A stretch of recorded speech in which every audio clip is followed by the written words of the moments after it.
Coucou, j'imagine que vous allez bien. Un vampire qui se révèle être un monstre. Dans une ville brumeuse nichée entre les montagnes et les forêts sombres, vivait un homme nommé Elian. Aux yeux des habitants, il était un noble mystérieux, solitaire, mais d'une courtoisie irréprochable. Il résidait dans un vieux manoir sur la colline, un lieu que personne n'osait approcher après le crépuscule. Mais chaque mois, au moment de la lune nouvelle, une personne disparaissait, toujours dans le silence, sans lutte, sans trace. Un soir d'automne, une jeune femme nommée Liora, une humaine passionnée par les mythes et les créatures anciennes, décida d'enquêter. Elle s'introduisit dans le manoir sous prétexte de livrer un ancien grimoire qu'elle disait avoir trouvé dans la bibliothèque du monastère.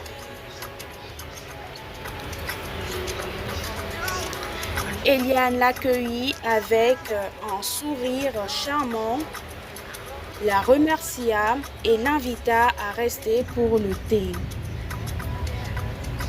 La demeure était pleine de livres poussiéreux, de portraits anciens et de statues dont les yeux semblaient suivre les visiteurs. Tout semblait figé dans un autre temps. Pendant qu'il parlait, Liora glissa quelques gouttes d'eau bénite sur le sol. Près d'Eliane, il sursauta. Il comprit qu'elle savait.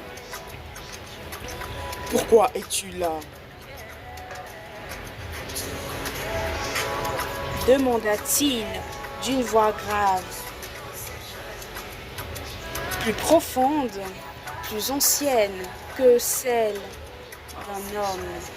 « Je voulais voir si les légendes disaient vrai, répondit-elle, la main sur une dague en argent. Alors Eliane changea, sa peau pâle se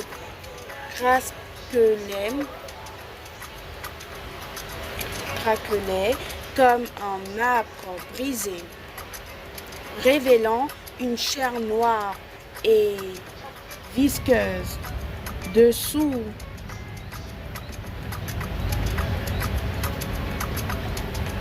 Ses dents s'allongèrent, ses doigts deviennent